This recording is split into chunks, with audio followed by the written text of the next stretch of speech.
right, well, my clock says it's just past 9 o'clock here, so I think we'll get started. And we'll begin today with a traditional land acknowledgement. So thanks everyone for joining us. I want to acknowledge that we live, work, and play on the traditional territories of the Blackfoot Confederacy, which includes the Siksika, the Piikani, and the Kainai, as well as the Tsuut'ina, the Stoney Nakoda Nations, the Métis Nation of Alberta, Districts 5 and 6, and all the people who make their homes in the Treaty 7 region of Southern Alberta. I'd also like to extend this respect to all the Indigenous people across Canada and the traditional lands where Matrix operates and where our work takes us. So my name is Brian Fuchs. I'm the Vice President of Business Development and also the Vice President of our Environmental Sciences and Planning service line here at Matrix. For those of you who may not know, as of June 2023, Matrix became part of the Montrose Environmental Group. And so I'm really excited for this webinar today. We have a panel discussion. It'll be about 45 minutes long. It will be recorded, and we'll take some time at the end to address any questions that you might have. So if you do have a question at any point during the webinar, you can type it in using the Q&A function. So in Zoom, if you scroll down to the bottom, you mouse over the bottom part of the bar, you should have a pop-up box to the Q&A function. You can just type in your question there. Depending how many questions we get, we'll try and address all of them live at the end of the presentation. But if we do run out of time, we'll make sure to follow up directly afterwards with any questions we don't get to. And we will also share a recording of the presentation via email a little bit later today. So today's webinar is titled Electrifying Canada, Perspectives on Renewable Energy Expansion Across the Country. And as we'll discuss here, there's several drivers for expanded renewable energy development across Canada, but the technologies, the constraints, and the considerations are different across the different jurisdictions. We want to take some time to go through that together with you. So before we get started, I'd like to call on each of our panelists to give a quick introduction, and I'll ask Shari to go first. Thanks very much, Brian, and good morning, everybody. It's a pleasure to be here with all of you this morning. My name is Shari Muscat. I am the Service Director for the Eastern Ecological team out of the Guelph office in Ontario. I have been working as an environmental planner in Ontario for over 25 years. And I have had the luxury of supporting with regulatory permitting for renewable energy developments under solar and wind, as well as battery storage projects since about 2011. I have also supported in the construction of a large wind project in Ontario. I have been focusing mainly through the early stages of project development through the approval stage, with my focus historically having been on the natural heritage approvals process. So thank you. Delanie, I'll let you go next. Awesome. Thanks, Shari. Welcome everyone. I'm a principal biologist here at Matrix and currently our service director for Western Ecological Services. I've been with Matrix for the past 16-ish years and I support with regulatory permitting for energy developments and I've been doing that since about 2008. As of 2016, I started supporting more with solar and wind and hydro developments, and I also support with transmission, nuclear projects, storage projects, and those sorts of technologies as well. In general, similar to Shari, I support several projects as an overall technical advisor, helping move through early stages of project development, including initial siting and constraints identification, through the permitting and approvals process in various jurisdictions, and also support all the way through construction and operations. I'm really excited to be here and to have the opportunity to chat with the other panelists. Meghan, over to you. Morning, everyone. I'm Meghan Hellman. I'm a senior ecologist and the power sector lead at Matrix, and I'm just working out of the Medicine Hat office. I've been with Matrix over 15 years now and working on renewable power projects for greater than 5 years. My technical specialty is vegetation and wetlands, and therefore my involvement with the projects often is at the initial kind of siting stage, permitting stage, and then all the way through to post-construction and reclamation as well. And personally, I'm just interested in exploring renewable projects and how agriculture activities can coexist, and looking forward to chatting more this morning. Back over to you, Brian. Awesome. Thanks, Meghan. And so before we start the full-on panel discussion, I'll do a little bit of context setting that I imagine most of our participants know, and it still seems it's helpful to ground us in the same set of reality. So when I talk about where we are now, I've got a little asterisk there, which is just reflective of the fact that some of these data are a bit old. So they're from 2021. But most of you probably know this collectively as a nation, about 80% of our power generation comes from non-carbon emitting sources, which compared to other G7, G20 countries, actually pretty good. And so you could say that Canada has made great strides, largely because of the abundance of hydropower across the country. And if we look at this map, again, it's a story most of you probably know, is just that the story isn't the same in every jurisdiction here. And so this map is just reflective of what is the dominant or the highest proportion of generation for each province's individual power grid. And so you can see a lot of blue on the map where some of these provinces rely pretty heavily on hydropower. Obviously, Ontario and New Brunswick have nuclear power as their primary source, but there still are some provinces like Alberta, Saskatchewan, and Nova Scotia that have a carbon emitting generation technology as their primary source. And if we think about where we're headed, I see three main trends here that hopefully are not that controversial, but I'll talk through each of them a little bit.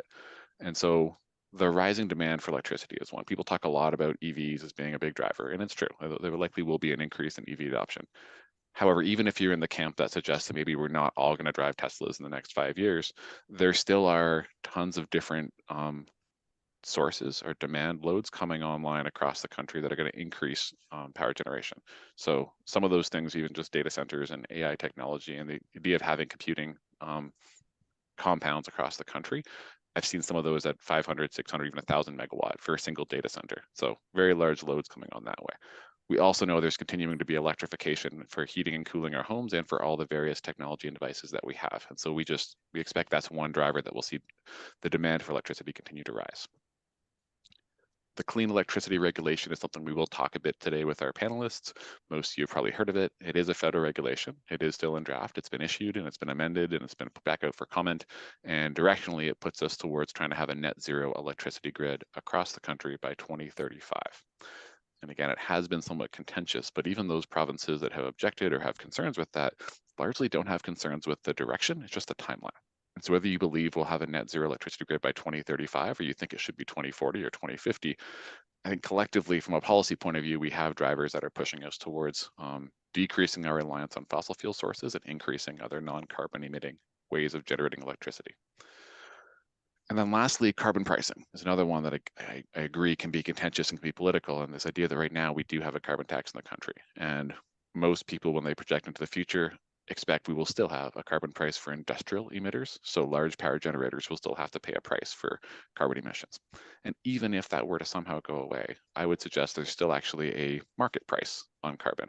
And companies that want to produce electricity using fossil fuel or carbon emitting sources that are unabated will likely pay a price trying to attract investment capital to build those projects going forward. So it's another economic incentive towards trying to figure out how to move to lower carbon emitting sources like renewables in the not too distant future.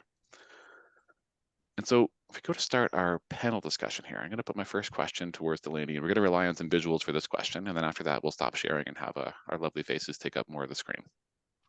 But the first thing we'll show, just to try and have Delanie walk us through a bit of this, is around resource potential. And so flash maps up on here. And so the first one is going to be a resource potential map for wind across the country. And so my question to Delanie, when you look at this resource potential map, really just what stands out to you? And how do you think that this resource potential has influenced renewable development in Canada so far? And how might that change going forward? Awesome. Thanks for that, Brian. Yeah, so looking at this wind resource map, as you noted, it starts to paint a picture of why some provinces have different energy mixes. For example, you can see, so PEI generates more than 99% of its electricity from wind, and based on this map, that makes sense. There's a lot of wind resource on the coast where PEI is. Newfoundland is another example of where it could generate a lot of capacity from wind as well, but currently most of its electricity is actually coming from hydro. So in this case, there's great potential, but most of their current electricity, as I noted, comes from hydro, so 95%-ish in Newfoundland. There's likely small changes in overall demand that will happen in the province relative to some other jurisdictions like Ontario. And the hydro infrastructure in the province in Newfoundland is relatively sound. So overall, I think even though the wind resource is there in Newfoundland, the diversity of generation or the potential for more wind in Newfoundland is less likely to change given these factors. But there are other market drivers that make wind more appealing in Newfoundland. So for instance, although the domestic demand for power in Newfoundland is low, there is a great potential to export this power. So that might be a reason why Newfoundland in the future will have more wind development in that jurisdiction. If I think we have one other map to pull up too, Brian. Yeah, the Here we solar are. resource map. Okay, awesome, thank you. Yeah, so this is the solar resource potential, and you can see that there's a great resource in Alberta, Saskatchewan, and Manitoba. In Saskatchewan in particular, has the largest area of solar resource. A large portion of development for solar in Canada has focused on Alberta because the deregulated market, as well as the population and the demand for electricity in Alberta. There's a lot of industrial demand, which means that there's a higher demand than Saskatchewan and Manitoba. Just to give some context around that, in 2019, Alberta was the third largest energy or electricity generating province in Canada after Quebec and Ontario. So we generate a lot of electricity. Manitoba and Saskatchewan, though, were generating significantly less than that. So about 60% less than Alberta was generating. So the generation isn't as high. When developers were looking at the resource potential, you can see that Saskatchewan would be the best, a good place to go with the most potential. However, it didn't have as high of a demand as Alberta did, and wasn't producing as much electricity. Moving forward, now that there are some additional challenges in Alberta around permitting, transmission costs, PPAs, and all those sorts of things, we're seeing more interest in Saskatchewan again, and folks looking at that resource potential. For how things will look in the future, I think, as you noted, or we showed in one of our first slides, I think it's going to be province specific. And it'll be province specific because of the differences in resource potential. Like we showed 2 examples so far of how resource potential is different across the country and it drives development. Some of the differences will be based on current infrastructure, with Newfoundland being a good example of where they already have a lot of hydro infrastructure set up. And I think that the potential change in demand across the various provinces are all different. Ontario is a pretty interesting market as well, because as we've noted, it will have a large increase in demand from population growth and electrification, as well as it does have some changes that are coming in the near term around some of their nuclear facilities that will change the energy mix there. But yeah, so from my perspective, I think overall electricity generation, it will continue to diversify, and there will be both different generation technologies and storage technologies that will be impactful on the market. Awesome. Thanks, Delanie. So I'm going to stop sharing this screen for now. We'll flip back to having us here on the screen. And for my next question, I'm going to actually start with Meghan, I believe, but to set the context, as I mentioned, the Clean Electricity Regulation, it's a federal mandate. We also know that power grids are developed and regulated by each of the individual provinces. And so I'm curious for your perspective just on the outlook around renewable development in your province for the next, say, 1 to 3 years. And what are some of the key considerations that proponents looking to develop power generation projects in those provinces might want to think about? And so Meghan, I'll ask you to start with an Alberta perspective. Yeah, for sure, Brian. So yeah, from Alberta perspective, the moratorium has been lifted on the new renewable energy projects approvals. So we're starting to see that flow through from the Alberta Utility Commission, as well as the interim rules 007 requirements are better and understood, and largely they're actually being already addressed or being looked at by the proponents. And so therefore, I think there's some comfort for developers at this point, if I think of that 1 to 3 year time frame, specific to Module A that came out of that AUC inquiry late last year. Some of the key considerations of the proponents probably need to be thinking about right now, again, related just to that Module A, is municipalities and their role in the permitting process. So better engagement with municipalities to really understand those permitting requirements, ensure that the project complies with any planning specific documents, any land use bylaws, etc. So really doing that early engagement with those groups, as well as understanding the agriculture capability of the soils in the project's areas, and trying to explore how they can really put that agriculture first as part of that project planning process.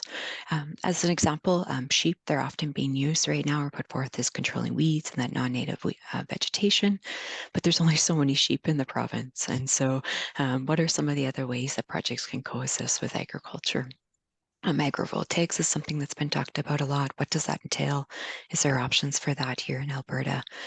Can there be some pilot testing or even other options of getting some kind of agriculture crops from those areas as well?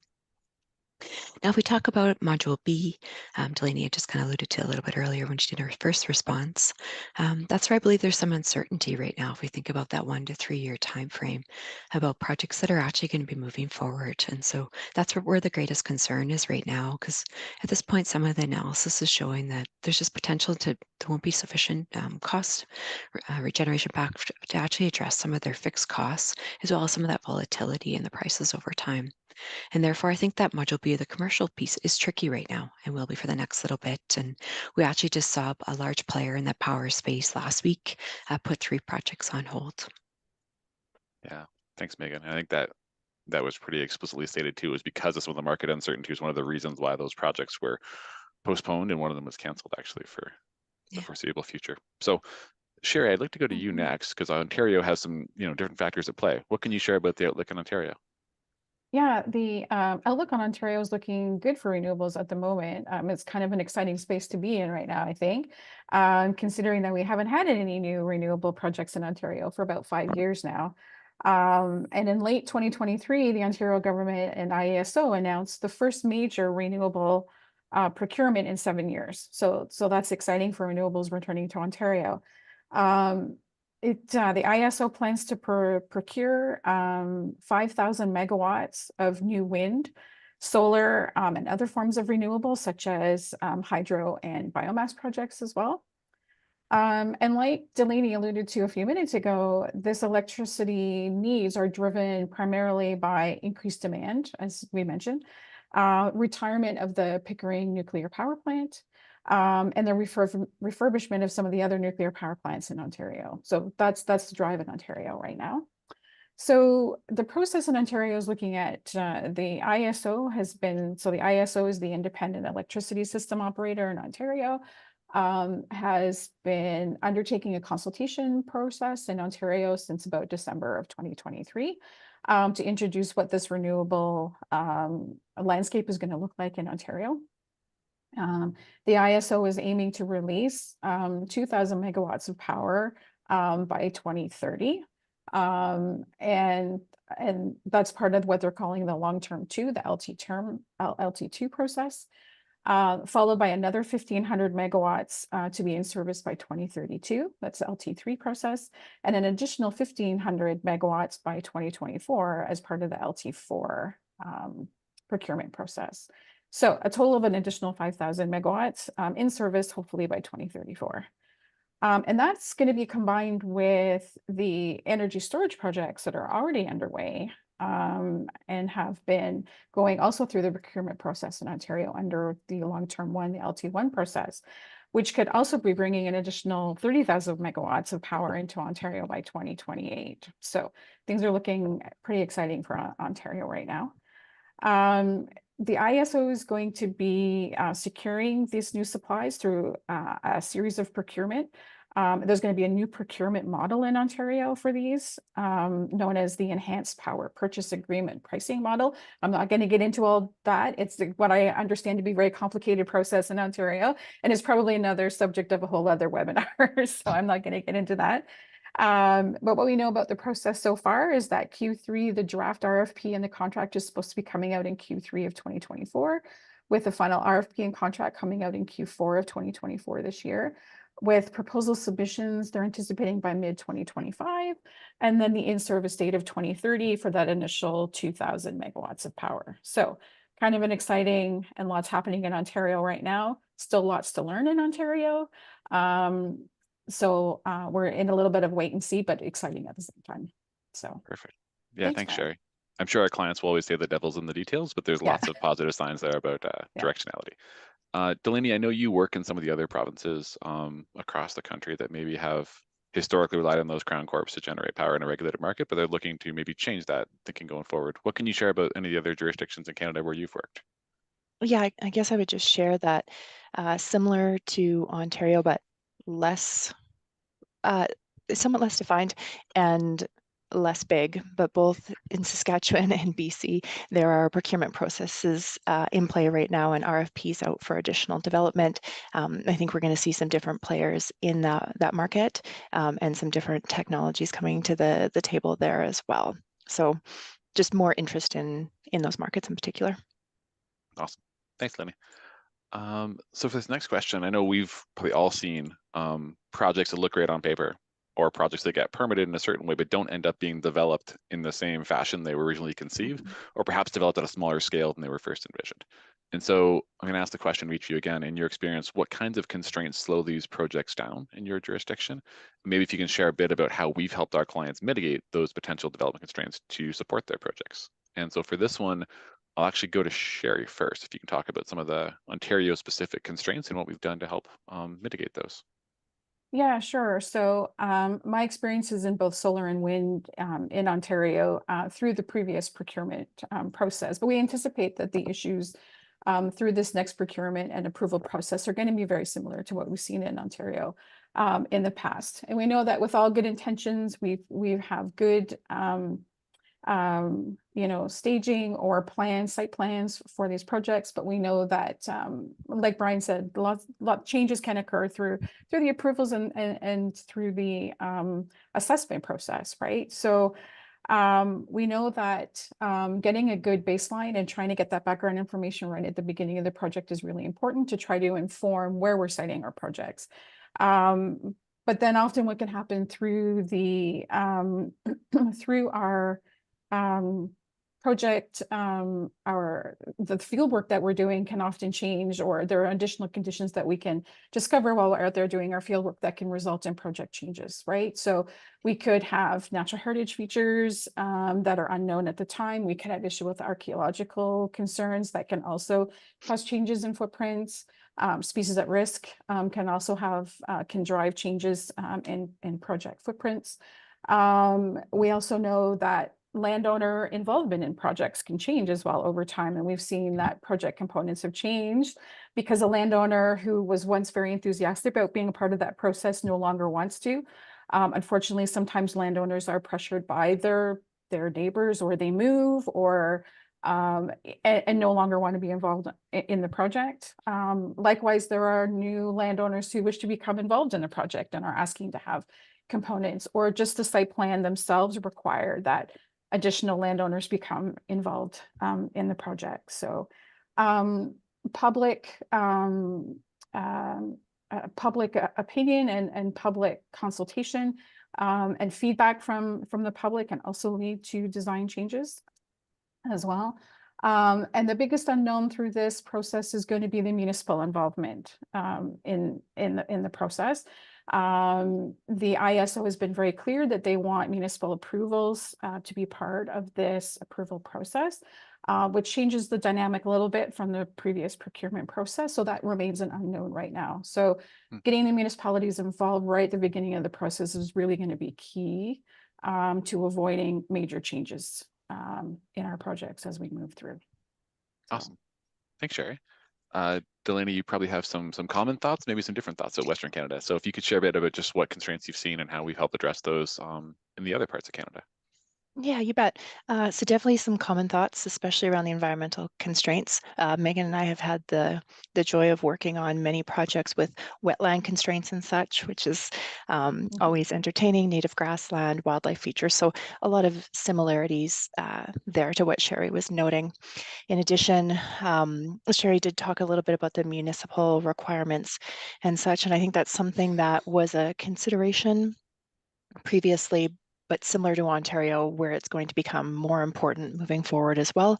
And it will be interesting to see what the requirements are that are coming from municipalities and counties and how that impacts potentially some of the early work we do.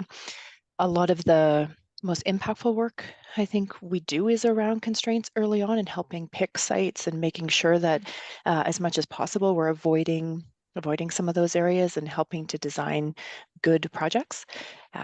So that will continue with some changes related to what the different counties might want. Thanks, Delanie. I think what I'm hearing from that is that there's usually a measure of pragmatism and realism we have to match with our idealism. And sometimes when it comes to development, we're excited about the potential, and yet we have to make sure that we're appropriately reflecting those different constraints you see on the ground. Meghan, I know you've worked in a few places as well. I know you want to add to what Shari and Delanie said on this particular question.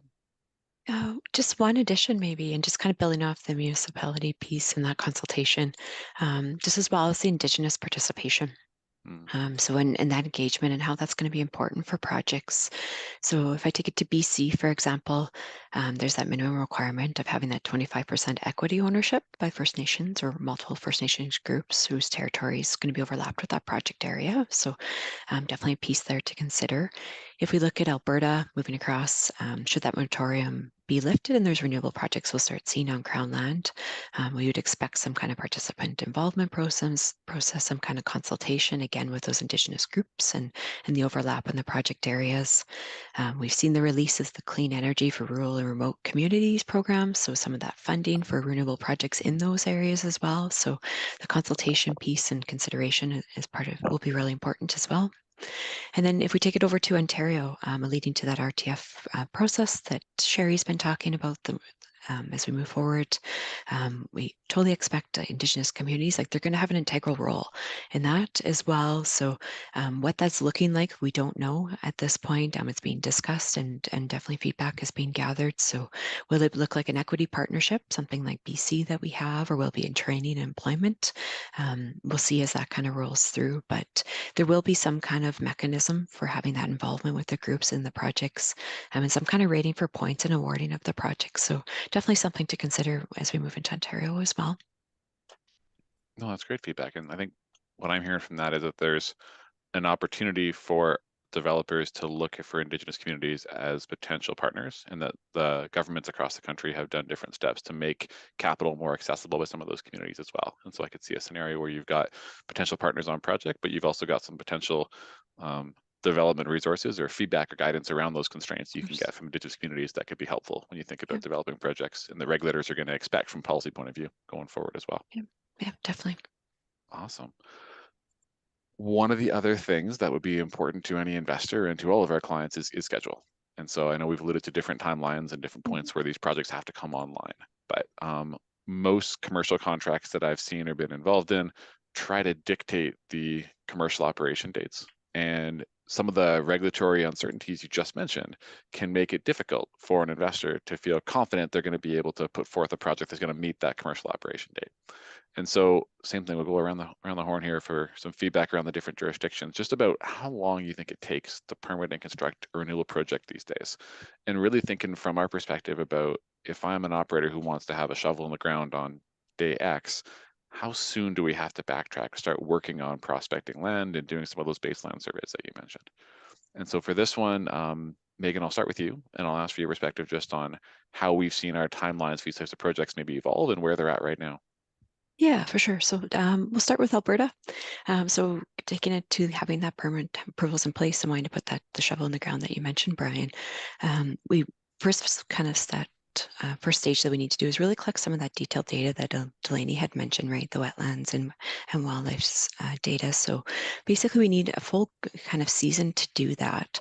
And so starting early spring all the way through to early fall, depending on where your project is going to be. And so the data we collect to help clients site their projects, refine their footprint, and then as well as to put an application in to get that energy referral report. And so that's about a year for that. And at that point, you're moving on to putting your applications together and doing the review. So the review from Alberta Environment and Parks and an Alberta Utility Commissioner, and that timeline's about another year and a half or so.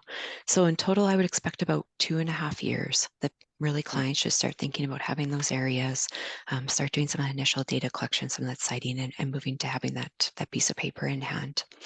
For BC and Saskatchewan, it's about similar as well for that timeline.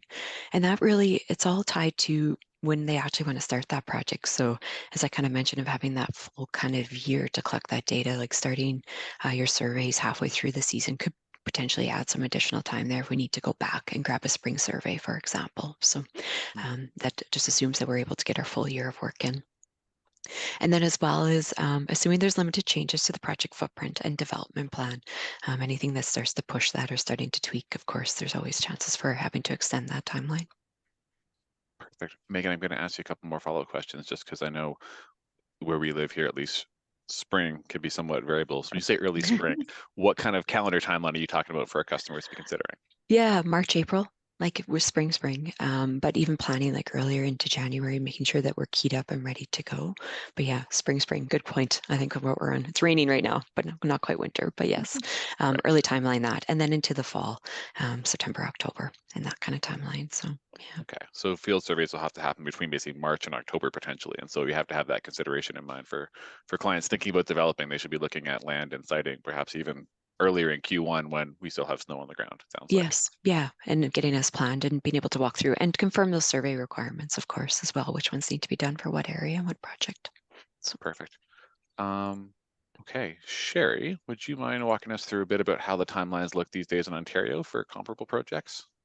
Yeah, sure. I think the process and the timelines in Ontario are very similar to what Megan has just alluded to in other provinces, particularly for solar projects. Wind might be a little bit different. But the process in Ontario starts off with, scoping of the project, which is very important. And at the very onset of the project, meeting with our approval agency. So meeting with them right at the beginning of the project and being able to scope out the project and what work needs to be done. Followed by, like what Megan said, that site assessment and doing all of the studies that need to be required. Similarly to other provinces in Ontario, it's going to take you about a year, and our seasons are about the same. We start in about March and run until about October. So very similar, in Ontario as well. And then archaeology, if it's required, would run a very similar season to that, as long as there's no frost in the ground, and we can do. So really you're, limited to the surveys, in the same season. So there's natural heritage assessments that need to be completed. There's cultural heritage assessments that would need to be completed, water assessments, perhaps noise and vibration studies. So we say, as long as there's no changes in footprint, I'm going to be very clear with that, it takes about a year to get through that process, right? And then there's a bunch of renewable energy approvals, reports that have to be generated, which could take, through about probably about another year. And then after you've done all of your field surveys, we still have to get confirmation from, other agencies that the work has been completed to their satisfaction before the application can even go into to RIA for approval. So about a year to do that. So we're looking at a very similar process, about 2.5 years in Ontario to get through the process. I am going to caveat that does not include the appeal process. That's just to, get the approval, because some of the things that could change that process and how long it's going to take is if there are any changes in project footprint and we miss the seasonality for doing field surveys, could add some additional time. The appeal process will also add time. And we're not sure what the municipal approval timeline is going to look like as well. So that could take some additional time, but as long as we get in, and we're encouraging,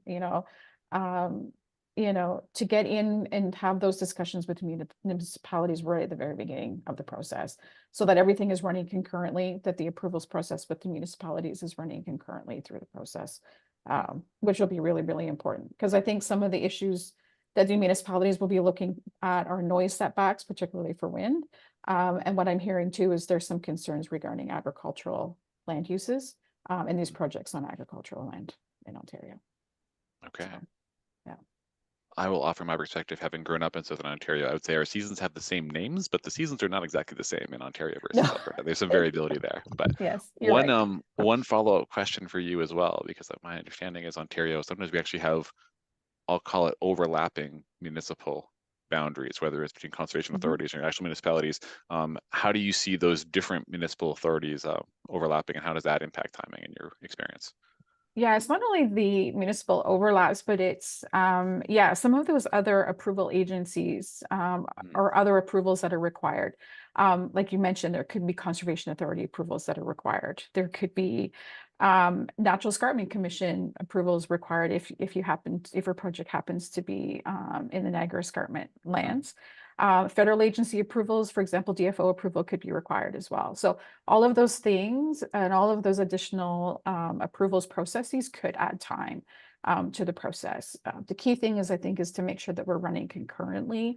And as long as we're having the consultations early in the process, so that we know what the expectations are through the process, will really, really help it. help move through smoother. I won't say necessarily faster, but hopefully smoother, right? Perfect. Delanie, what would you add from your experience based on timelines and how we help our clients meet their timelines, which don't always match maybe the regulatory timelines that we're hearing from our authorities? You bet. I would just like to really stress that early spring is March. Please let it be March. Just because, yeah, we do have some challenges around weather and such. I would also say, going back to one of the other questions around constraints and picking a great site that, again, helps you make it through that regulatory process generally smoother. It's not a guarantee, but it generally can help with that process and the amount of potential questions that you might have about the different components of the project, either the environmental components, the landowner components and such. So doing that upfront work helps us get closer to the timelines that Meghan and Shari have alluded to. And I will say each of the panelists here gave a great example or some scenarios about how things can vary across those different provinces.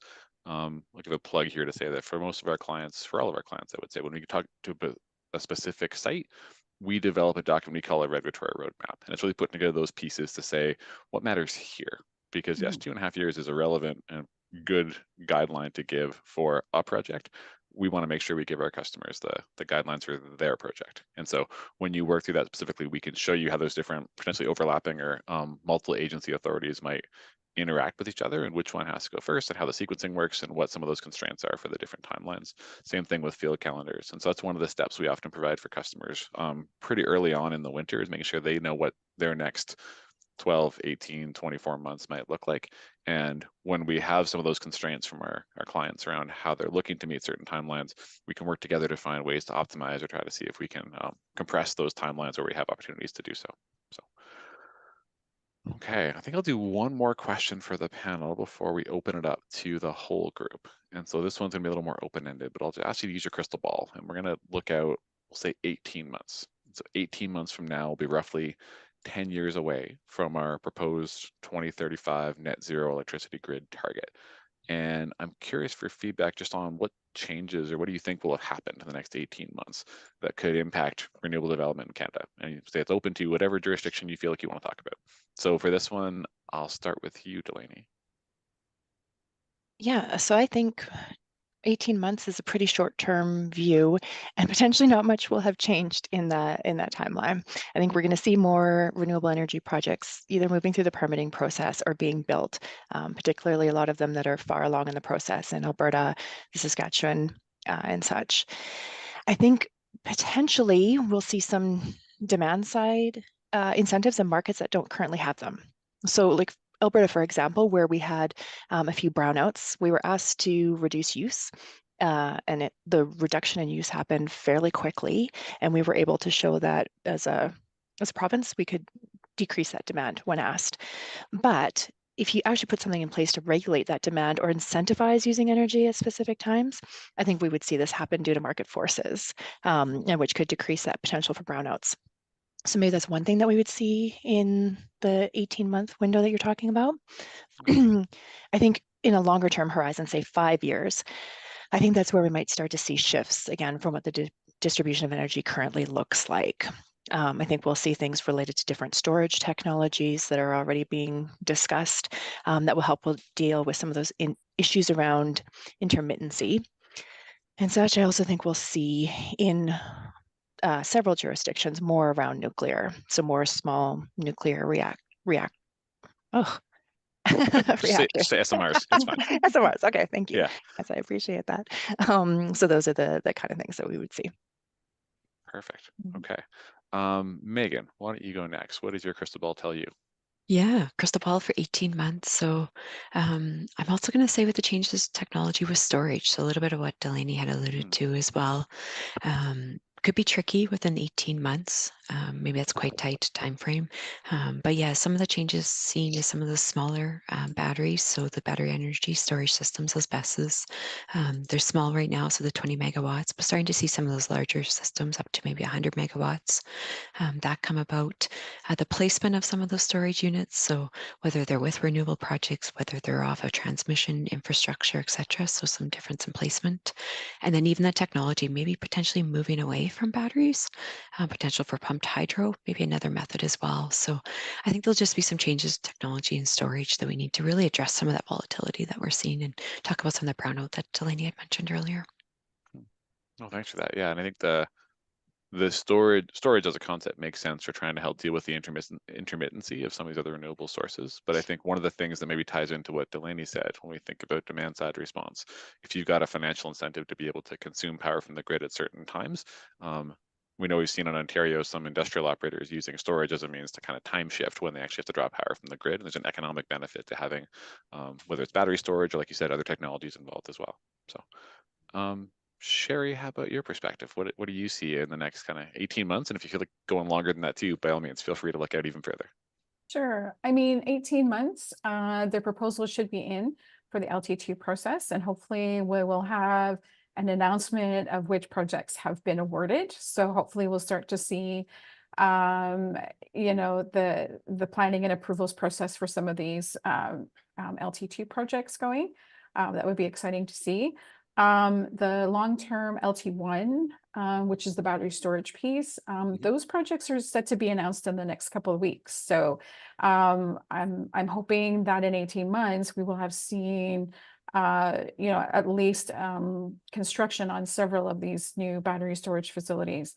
One that is exciting that should be coming online by the end of 2025 would be the Oneida project, which is the largest battery storage facility with a 250 megawatt capacity. So that project is currently under construction right now, and is set to be complete, from my understanding, by the end of 2025. So that will be an important addition, an important battery storage addition to Ontario, hopefully by the end of next year. So yeah, and then in 5 years, we're talking 5 years down the line, then, you know, hopefully we've made it through our 2.5 years of approvals process and 2.5 years of construction.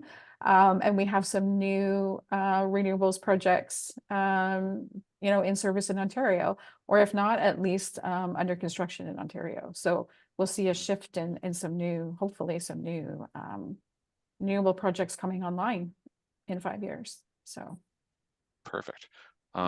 And that Oneida project you mentioned is one of the examples, like we discussed earlier, was a partnership between a private developer and the Indigenous community that have come together for that project. And that's a good example of how those partnerships can help those projects both advance through the approval process, but then also move towards construction. So we're about 9:42 here in Calgary. So I'm going to suggest we should move to open up our question and answer period here for some of our people on the line. And so as a reminder, if you do have a question you want to ask, you can direct it to any of our panelists or just ask it in general and we'll figure it out. You can type it in the Q&A function, which is down at the bottom of your Zoom screen. So if you scroll your mouse down to the bottom, it should pop up. You can type your question in the Q&A. Depending how many questions we get, we'll address them, you know, all here right now. But if we run out of time, we will follow up directly afterwards online. So we do have a couple questions here in the chat. And I'll start with one of them that's asking about brownfield type development. The question specifically was saying we had some timeline guidance or feedback. We didn't specify it was for greenfield sites, but I think it was implicit. And so it was a question about whether developing a renewable project at a brownfield site might be able to accelerate the timeline of these types of developments. And so for this one, maybe I'll go to Delanie first. So you've been involved in at least one of those for a little while here, but what would you share about the brownfield development and how that impacts timelines? Yeah, you bet. So from a brownfield development perspective, I think one of the biggest challenges is liability. And so having to figure out early on what is going to happen on that site before the new development happens from a reclamation and remediation perspective, and which has made the process tricky. So we don't see as much brownfield development as we would like because of that, although it's one of those things that I think would be a win-win for everyone involved. When we are working on those brownfield sites, because as Brian mentioned, I have worked on them, I think the timelines stay the same, more or less. You still need data collected so that you can understand what the impacts are to the environment, and make sure that we can quantify and put together what the mitigations a developer will need to put in place to ensure that the development is still meeting environmental standards and such. There might be opportunities if the brownfield has been in development for a while or is an operating facility and such. there may be data that's already collected that's beneficial to the applications. So for instance, if they have already started reclamation or remediation and done that work, like that does help us, but still the timelines are fairly similar. Okay, and I'll say, I think your answer was framed around the timeline for permitting. In a hypothetical scenario, you could see perhaps an accelerated timeline on the construction side if you had a site that already had been cleared, graded, et cetera. So there's maybe some time to make up on the back end for that.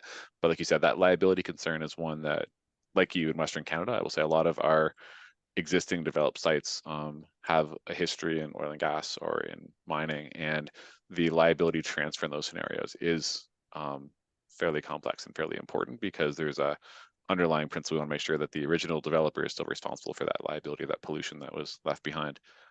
I think Ontario has maybe been a little bit more advanced than how Ontario looks at brownfield development. Shari, any perspective you have around how it might differ in Ontario to build a project at greenfield site versus a brownfield site? Just trying to think of how that might be different. It also depends on the location of where that brownfield site is, and its proximity to other municipal infrastructure pieces that the municipality might be concerned about, right? So there could be that municipal approval process, which might change a little bit for a brownfield site as well, just because of the proximity. Usually with these large projects, because they are greenfield, they are a little bit further away from receptors and municipalities in some cases. So depending on where the site is, there could be additional municipal concerns. Perhaps where you might be able to save some time is on the archaeological front if it's already been disturbed. Your archaeological resources on that site might be a little bit well known, so that may save you a little bit of time. But I would say that some of the issues are going to be similar in Ontario regarding liability. Yeah. Okay. I got one kind of tangent off that question I'm going to put to Meghan here, if you don't mind me putting you on the spot. But I think one of the other things that could benefit from a brownfield site would be that you'd have potentially already access to transmission. And you mentioned a bit about it, but in that module B component of that, I think the discussion around transmission and being able to connect your project to the grid, particularly in Alberta, it has been one of the main constraints for our customers. Any thoughts you want to add just around the transmission component and what the value might be of trying to have a potential renewable site develop somewhere you might already have transmission lines in place? Yeah, if it's close to something like that, it's cost driven for sure, I think, at that point, right? If it's close by, connecting will be easier. And then if you think of even like a timeline for additional assessments and that may be required to support that, you may be able to tighten that up a little bit, right? So and being able to put anything close by can be helpful. And if I think of even additional areas that you may have to access lands or anything like that, if you start having to engage anything else from municipalities that Shari kind of talked about, any other landowners, it could potentially lengthen out that time frame that you'd be working with. So I think that's nice and close is definitely helpful. Perfect. Yeah, it's one thing we didn't really talk about explicitly, but I think, again, at least in Alberta, we have a bit of a chicken and egg question where we have a permitting timeline we've talked through for the generation side, but that generating project is only valuable if you can actually connect it to the wires. And so oftentimes you've got that transmission project has its own parallel permitting, consultation, engagement process that sometimes there's a reluctance to invest in the transmission infrastructure until you've got a little more certainty ahead on the generation side of things, or vice versa. You don't want to advance a generation project till you know you might have transmission available down the line. And so getting those two things to line up in the same time horizon also adds to that complexity. Okay, we got another question here in the queue, and I think I might put this one towards Shari first, just based on your previous experience in Ontario. But the question was around really asking us about if you've got municipalities and you've got provinces trying to decide on these projects. There's a question really, what are some of the concerns they look at, but also how can you make your project stand out? And so if we're trying to develop a project that we think will be easily approvable, what are the kinds of things you've seen proponents do that help make municipalities and provinces feel more confident or feel stronger about seeing those projects go ahead? Yeah, and that's a tricky one because in Ontario in the past, the process was different regarding municipal involvement in the projects, right? They had to consult with the municipalities, but there wasn't an approval component necessarily as part of these projects, right? So it was a little bit different. That process is going to be introduced into the approvals process in Ontario going forward.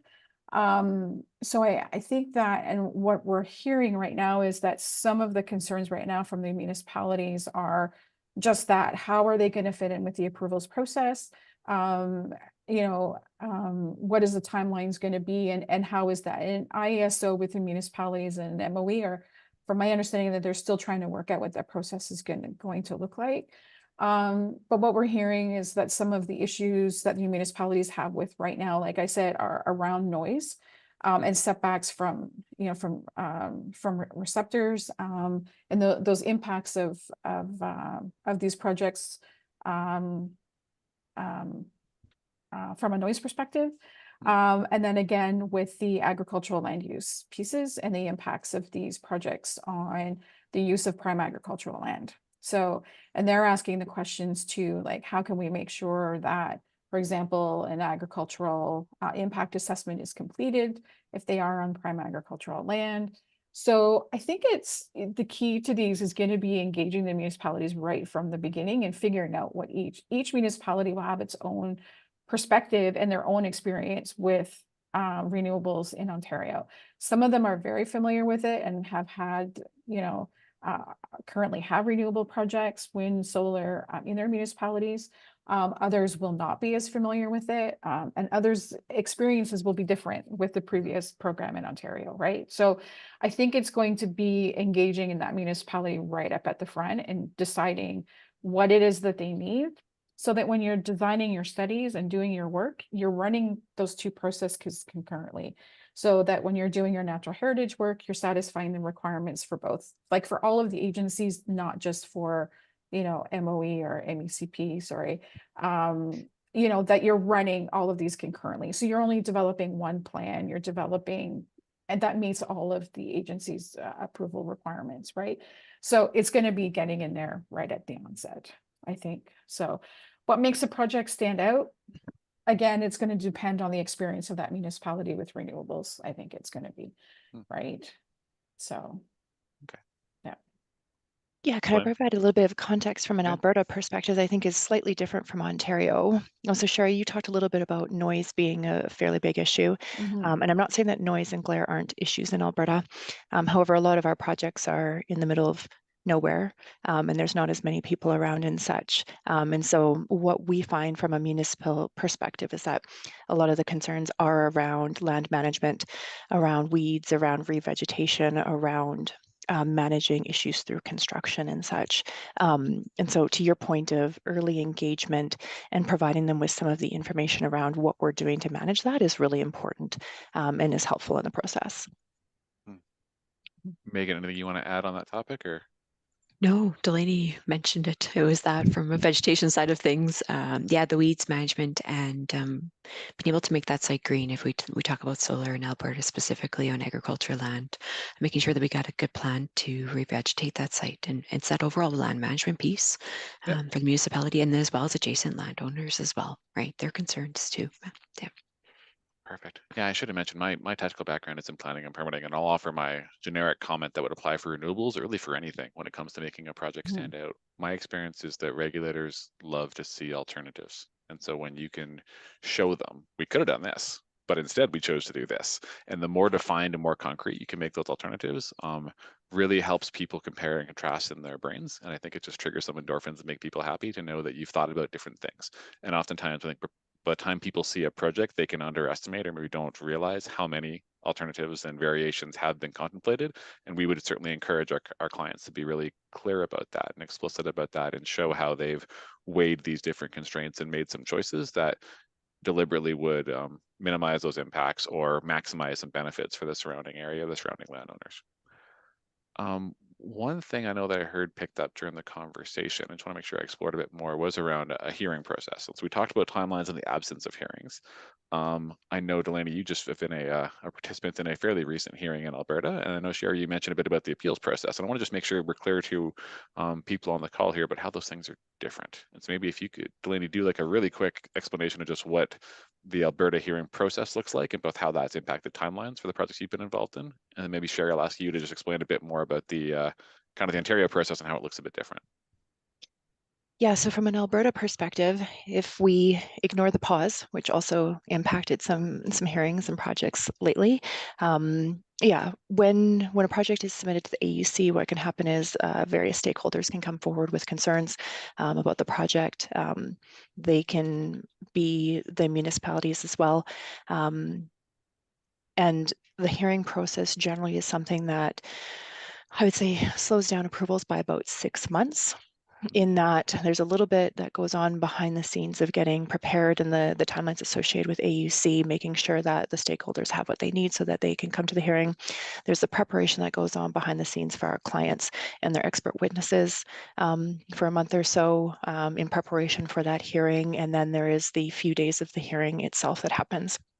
And then after that, we're waiting for a period of time for a decision to come through as well, which can take a few months. And so basically, yeah, I would say it's a 6-month add-on. In certain cases, many with experience in Alberta recently would know that that process was drawn out because of the pause. Agreed. But yeah, the process really is as you're going through that approval process, people put their hands up, and then we get to have a hearing to adjudicate, and then the AUC issues a decision that says, we've heard everybody, here's what we think. Yeah, Shari, can you just explain a bit about the appeal process in Ontario? Because it is a bit, I think, different in terms of how it's structured. Yeah, so the appeal process in Ontario, so the RIA process contains a third party hearing board, and known as the Environmental Review Tribunal. So the hearing process needs to be initiated within 15 days of the decision to issue the RIA. And then the expedited process, everything the appeal process has to be complete within 6 months. So it is an expedited appeal process, but it is a third party process. So yeah. But it's quick. It has to start. Your appeal has to have started like within 30 days of your appeal, and it's quick. So if you are entering into an appeal process, then everybody involved needs to be prepared to get started quickly once that appeal process has been launched. So it doesn't always give us a whole lot of time to get ready for an appeal, but it is a quick, and it does have a prescribed timeline, which does help when you're trying to plan once you get into an appeal process, which is helpful. But yeah, I think just comparing to Alberta, at least sequentially, it seems like you can get an approval and then have the appeal kick off and that happen afterwards. And so maybe the champagne corks don't pop on that first approval date in Ontario, whereas compared to, I think in Alberta, once you get to your decision, hopefully you're pretty confident you've been through the hearing that might have been required. And yes, we still have a potential appeal process in Alberta, but I think what we've seen is those AUC hearings tend to be the forum where we have a chance to address those concerns from various parties who might have questions or feedback on a project. All right, looking at our time here, I think we are close to the bottom of the hour, and I want to make sure we're respectful of people and get them back to their day. If there are any other questions or last minute thoughts people have in the Q&A, we'll give it a beat there and see what shows up. But otherwise, I do want to thank everyone for joining us today. We always appreciate doing these webinars. We tend to host them usually about 6 to 8 of them a year, and we try to make sure we've got topics that are engaging and that include experts from across the broader Montrose environmental group, and so the Matrix group here in Canada, as well as our colleagues across the world. So thank you again for joining. You will see a recording of this show up in your inbox. It's also posted on our website, on our YouTube channel, and so you've got ways to revisit this again in future, and we look forward to hearing from you again. Thanks, everyone. Thanks, everyone. Have a great rest of your day.